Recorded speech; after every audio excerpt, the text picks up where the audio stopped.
Losing a spouse is one of the most profound and heartbreaking challenges a person can face. The emotional burden of grief is immense, but what makes it even more overwhelming is the sudden flood of decisions that must be made. During this vulnerable time, it's easy to make choices based on pain, loneliness, or external pressure rather than careful consideration. Unfortunately, some of these decisions can lead to unnecessary regrets, financial struggles, or emotional setbacks that make the healing process even more difficult. While everyone experiences grief in their own way, there are certain choices that should never be made in haste. In this video, we'll explore 5 critical decisions that should be avoided after losing a spouse, common mistakes that many people unknowingly make, only to later realize they weren't truly ready. These missteps can turn an already difficult period into an even more complicated one. However, by understanding them in advance, you can safeguard your emotional well-being, protect your financial stability, and ensure that you move forward with a sense of purpose and clarity. Stay with me until the end, because this isn't just about avoiding mistakes, it's about navigating this chapter of your life with wisdom, dignity, and the support you truly deserve. Let's begin. Number 1. Rushing into major financial decisions. One of the most common missteps after losing a spouse is making significant financial decisions too soon. It's completely understandable. Suddenly, you find yourself responsible for managing bank accounts, handling insurance policies, overseeing investments, and possibly even deciding whether to keep or sell your home. In the midst of grief, making immediate financial moves can feel like a way to regain a sense of control or security. However, the truth is that grief clouds judgment, and choices made in the midst of deep emotions can lead to lasting regrets. What seems like a rational decision at the moment might not serve your long-term interests. Many widows and widowers feel pressure, whether from well-meaning friends, financial advisors, or their own anxiety, to sell their home, relocate, or invest in something new. But the months following such a profound loss should be a time of emotional healing, not rushed financial decisions.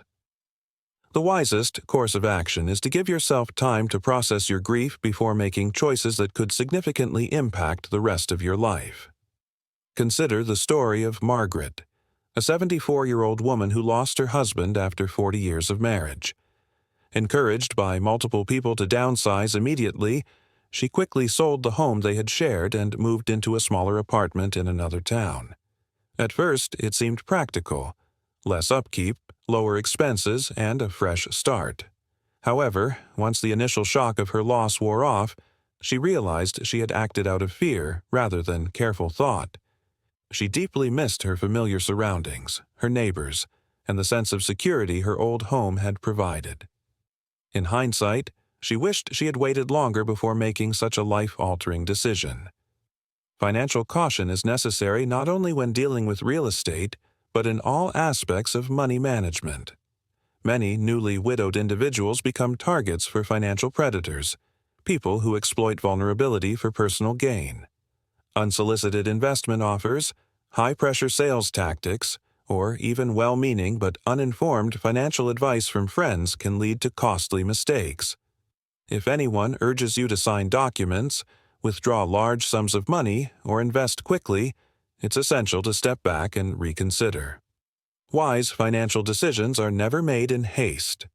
Another common misjudgment is giving away money or assets too soon. Grief often brings an instinct to be generous, whether by helping children, grandchildren, charities, or close friends. While generosity is a beautiful trait, making large financial gifts or distributing assets prematurely can leave you in a vulnerable position later. What feels manageable now may not be sustainable in the long run. Before making any major financial commitments, it's crucial to seek advice from a trusted professional who understands your long-term needs. The first year after losing a spouse should focus on financial stability, not drastic changes. Many experts recommend the 1-year rule, which advises waiting at least a year before making any irreversible financial decisions. This allows the initial emotional weight of loss to subside enabling clearer, more thoughtful decision-making. Losing a spouse is already one of life's most difficult transitions. The last thing you need is added stress from financial choices that could have been avoided. Take your time, seek reliable guidance, and remember, there is no urgency. The best financial decisions are made with clarity, not with grief. Number 2. Isolating yourself from friends and family. After losing a spouse, it's natural to want time alone. Grief is deeply personal, and sometimes solitude feels like the only way to process the pain. But while taking moments to yourself is important, completely shutting out friends and family can lead to an even deeper sense of loneliness, one that makes healing harder. Many people fall into the habit of withdrawing, telling themselves they just need more time. But the truth is, isolation can quickly turn into a pattern that's difficult to break. Human connection plays a crucial role in emotional well-being, especially during times of loss. When people distance themselves for too long, they often experience increased feelings of sadness, anxiety, and even physical health decline. Studies have shown that prolonged social isolation can weaken the immune system, increase blood pressure, and even shorten lifespan. In contrast, staying connected in small ways can help ease the emotional burden and provide a much-needed sense of support. Take the case of 78-year-old Walter. When his wife of 52 years passed away, he stopped answering phone calls, skipped family gatherings, and rarely left the house. He told himself he just wasn't in the mood to talk, that people wouldn't understand his grief, and that being alone was easier. Months passed, and instead of feeling better, he felt worse. His days blurred together, his energy dropped, and even his appetite changed. It wasn't until a neighbor insisted he come over for coffee that something shifted. That one conversation turned into a weekly habit, then a small routine of meeting up with friends. The more he engaged, the lighter he felt, not because the pain disappeared, but because he realized he wasn't alone in carrying it. The key isn't to force yourself into big social situations before you're ready. It's about taking small steps to stay connected, whether it's answering a phone call, going for a short walk with a friend, or even joining a support group. These little actions can help keep you from slipping into deep loneliness. If you don't feel like talking, that's okay. Simply being around people, even if it's just listening to a conversation, can help remind you that life continues and that support is available when you need it. Another mistake many people make is pushing away those who care the most. Sometimes grief brings irritability, exhaustion, or a sense that others just don't understand what you're going through. But shutting people out completely can create unnecessary distance between you and those who genuinely want to help. Your loved ones may not have the perfect words, but their presence alone can make a difference. Letting them in, bit by bit, can provide comfort even when words aren't enough. It's also important to seek support from those who understand your experience. Connecting with others who have been through a similar loss, whether through a grief support group, a community gathering, or even an online forum, can be incredibly healing. Speaking with people who truly understand what you're going through can validate your feelings and provide reassurance that you're not alone. Grief doesn't follow a schedule, and while there's no right way to heal, staying completely isolated only makes the journey harder. Finding small ways to reconnect with others at your own pace can provide strength, support, and even moments of unexpected joy. Remember, you don't have to carry the weight of loss alone. There are people who care, who want to be there for you, and who can help you move forward one step at a time. If you're still watching this video and finding these insights valuable, please comment number 2 below to let me know you're here. And if you haven't subscribed yet, I recommend you subscribe and turn on the bell so you don't miss any videos. Your support helps us continue creating good content to inform and inspire you. Now, let's move forward. Number 3. Neglecting your own health and well-being. The loss of a spouse is an all-consuming experience, and for many, it becomes difficult to focus on anything beyond their grief. Simple self-care routines, such as eating balanced meals, attending medical appointments, or maintaining a regular sleep schedule, often fall by the wayside, Some even feel a sense of guilt when taking care of themselves, as if prioritizing their own health might somehow diminish the depth of their love or the significance of their loss. However, the truth is that neglecting your well-being does not bring you closer to the one you lost. It only makes it harder to move forward. Grief has a profound impact on the body, often in ways people don't fully recognize. Research has shown that the loss of a spouse can increase the risk of heart issues, weaken the immune system, and even contribute to cognitive decline. The stress of grief may lead to high blood pressure, disrupted sleep, and significant changes in appetite. Some individuals lose their desire to eat altogether, while others turn to unhealthy comfort foods. Left unchecked, these patterns can gradually weaken both physical and mental health. Healing does not happen overnight, nor should you expect it to. But making small, intentional choices can help you maintain your strength as you navigate this difficult period. Consider the story of James, an 81-year-old man who lost his wife after decades of marriage. In the weeks following her passing, he stopped preparing meals for himself, convinced that he simply wasn't hungry. When he did eat, it was usually something quick and processed. Over time, he began feeling weaker, struggled with constant fatigue, and had trouble sleeping. His daughter, noticing these changes, encouraged him to return to a regular eating schedule even if he had little appetite. Once he started making small adjustments, like preparing simple, nourishing meals and staying hydrated, he found his energy improving. His mood became more stable, and he felt better equipped to handle the emotions that came with grief. Self-care extends beyond diet. It includes movement, sleep, and emotional well-being. Many who have lost a spouse find themselves withdrawing from physical activity, not out of disinterest, but because they no longer have a partner to accompany them. However, even something as simple as a short daily walk can have a meaningful impact. Exercise reduces stress, enhances mood, and improves overall health. In some cases, joining a walking group or a community exercise class can provide not only physical benefits but also much-needed social interaction. Another common mistake is postponing medical checkups. Many widows and widowers delay doctor visits or avoid seeking medical care altogether, overwhelmed by grief and the demands of daily life. However, this is precisely the time when maintaining good health becomes even more critical. If it has been a while since your last checkup, scheduling an appointment is a vital step. Managing existing health conditions, staying on top of medications, and addressing new concerns can make a significant difference in both physical and emotional well-being. Equally important is mental health. The weight of grief can lead to anxiety, depression, and deep loneliness, particularly when combined with isolation. If you find yourself struggling, do not hesitate to seek support. Speaking with a counselor, joining a grief support group, or even opening up to a close friend can provide comfort and reassurance. You do not have to face this journey alone. Seeking help is not a sign of weakness. It is a necessary step toward healing. Your spouse would have wanted you to take care of yourself, to continue living in a way that allows you to find moments of peace and strength.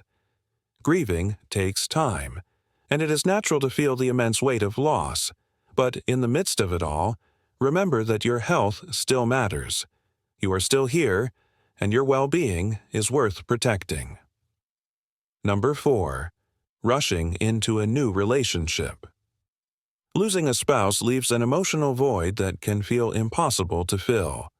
For many, the loneliness that follows is one of the hardest parts of grief, and the idea of finding companionship again may seem like the only way to cope. While there is nothing wrong with wanting connection, one of the most common mistakes widows and widowers make is rushing into a new relationship before they have fully processed their grief. The emotions of loss can create a deep need for comfort, but making major romantic decisions too soon can lead to more heartache, confusion, and regrets.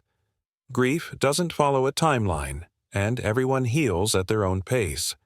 Some people take years before even considering dating again, while others feel ready sooner. But when emotions are raw, the risk of entering a relationship for the wrong reasons is high. Many people unknowingly look for a partner not because they are truly ready, but because they are seeking to replace what was lost, avoid loneliness, or escape the pain. These relationships often begin with strong emotions, but lack the stability needed for long-term success. Take the case of 72-year-old Barbara. Just months after losing her husband of nearly 50 years, she met someone through a friend and quickly entered a relationship. At first, it felt like the companionship she desperately needed someone to talk to share meals with, to distract her from the overwhelming loneliness. But as time went on, she started to realize that she wasn't truly ready. The relationship moved faster than she expected, and soon, she felt trapped in something that didn't feel right. Eventually, she had to step back and take time for herself, but in hindsight, she wished she had given herself more time before making such a big decision. A new relationship should be about genuine connection, not just emotional relief. When someone has spent decades with a spouse, the habits, routines, and shared memories are deeply ingrained. Jumping into a relationship before processing that loss can lead to unfair comparisons, unrealistic expectations, and feelings of guilt. Some widows and widowers even find themselves struggling with conflicting emotions, wanting to move forward, but feeling as if they are betraying the person they lost. These are natural feelings, but they need to be acknowledged and worked through before entering into something new. Another concern is being vulnerable to those with bad intentions. Unfortunately, there are people who take advantage of those who are grieving, offering emotional support only to manipulate or exploit them financially. Scammers and even well-meaning but opportunistic individuals often seek out widowed seniors, knowing they may be emotionally fragile and in need of companionship. This is why it's essential to trust your instincts and take your time. If someone is pressuring you to commit quickly, make financial decisions, or distance yourself from friends and family, those are red flags that shouldn't be ignored. This doesn't mean avoiding love or companionship forever. Many widows and widowers do find meaningful relationships later in life, but the healthiest and most fulfilling ones happen when both individuals are truly ready, when the decision is made from a place of healing, not desperation. Time and reflection are key. Taking the time to process grief, rediscover personal identity, and find peace in being alone before seeking a new partner makes a world of difference. If you do choose to date again, go at your own pace. Take time to understand what you truly want in a relationship, and make sure you're entering it for the right reasons. Talk with trusted friends or family members about your feelings, and don't feel pressured by anyone's opinions, whether they think it's too soon or that you shouldn't be alone. The decision is yours and yours alone. At the end of the day, grief and healing are deeply personal. Journeys have no rush, no deadline, and no rulebook. The most important thing is to take care of yourself first, so that if and when the time comes, any new relationship you enter is built on a foundation of strength, peace, and true companionship. If you're still watching this video and finding these insights valuable, please comment number 4 below to let me know you're here. And if you haven't subscribed yet, I recommend you subscribe and turn on the bell notification so you don't miss any videos. Your support helps us continue creating quality content to inform and inspire you. Now, let's move forward. Number 5. Holding on to every possession. Without letting go. One of the hardest things to do after losing a spouse is deciding what to do with their belongings. Every item holds memories, and the thought of letting go can feel like losing them all over again. Many widows and widowers struggle with this, keeping every piece of clothing, every personal belonging, and every small item exactly as it was, afraid that moving or changing anything means erasing the life they shared. While it's understandable to hold on, keeping everything indefinitely can sometimes make grief even heavier, preventing emotional healing and the ability to move forward. Holding on to some sentimental items is completely natural. There's no rule that says you have to get rid of everything. But keeping an entire home untouched for years, Leaving their closet exactly as it was, or avoiding making any changes can turn a house into a shrine of grief rather than a place of comfort. Can, over time, make it harder to adjust to a new chapter of life. Instead of bringing peace, it can serve as a daily reminder of what has been lost. Take the case of 76-year-old Harold. After his wife of 55 years passed, he left everything exactly as she had. Her shoes stayed by the door, her clothes remained in the closet, and her favorite chair was left untouched. At first, it felt like a way to keep her close, but as the months passed, he realized that walking past her untouched belongings every day was keeping him stuck emotionally. He wasn't ready to get rid of everything, but when he slowly started donating some items, keeping only a few meaningful ones, he felt a sense of relief. It wasn't about forgetting, it was about making room for healing. Letting go doesn't mean forgetting or loving less, it means allowing yourself space to breathe. Instead of forcing sudden changes, start small. Choose a few meaningful keepsakes, a piece of jewelry, a handwritten note, a favorite photo, and create a special space for them. Then, when you feel ready, begin sorting through other belongings, deciding what truly holds meaning and what is simply taking up space. Another common mistake is feeling pressured by others to part with belongings before you're truly ready. Well-meaning friends and family members may encourage you to clear things out or move on, believing it will help you heal. However, this is a deeply personal decision, and it should happen on your own timeline. If you're not ready, there is no need to rush. At the same time, holding on to everything out of guilt or fear may prolong feelings of sadness rather than offering comfort. There is also a meaningful balance between letting go and repurposing. Rather than simply removing items, some people find healing in transforming them into something new. A beloved shirt can be turned into a quilt, a collection of letters into a memory book, or sentimental belongings can be passed down to loved ones who will cherish them. In this way, their presence remains, not as a source of sorrow, but as a reminder of warmth and love. Ultimately, grief is not about possessions. It is about love, memories, and the deep connection you shared. No object can replace a person, but holding on to every single item won't bring them back either. Thoughtfully, letting go in small ways is not an act of forgetting. It is a way to honor their memory while also making space for your own healing. Moving forward does not mean leaving them behind. It means carrying them with you in a way that allows both love and life to coexist. Final thoughts. Losing a spouse is one of life's most profound and painful experiences. It reshapes everything, the way you live, the way you think, and even how you envision the future. In the midst of grief, it is important to remember that the decisions you make during this time can either support or complicate your healing. That is why avoiding these 5 common mistakes, making rushed financial decisions, withdrawing from others, neglecting your health, entering a new relationship too soon, and holding on to everything without allowing for change, can make a meaningful difference in your journey forward. There is no fixed timeline for grief, nor is there a single right way to navigate it. But one thing is certain. By being mindful of these challenges, you can move through this chapter of your life in a way that protects both your heart and your future. Healing does not mean forgetting, and moving forward does not mean leaving your spouse behind. It means honoring their memory in a way that allows you to continue living, with purpose, peace, and the possibility of joy in the moments to come.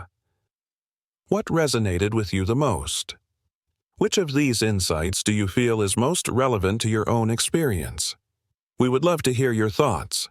Share one takeaway from today's discussion and how you plan to apply it in your life. Your reflections are valuable, and your words may encourage someone else on their journey. If you found this video meaningful, consider liking, subscribing, and sharing. Your support allows us to continue creating content that informs, uplifts, and inspires. Thank you for watching, and we look forward to seeing you in the next video.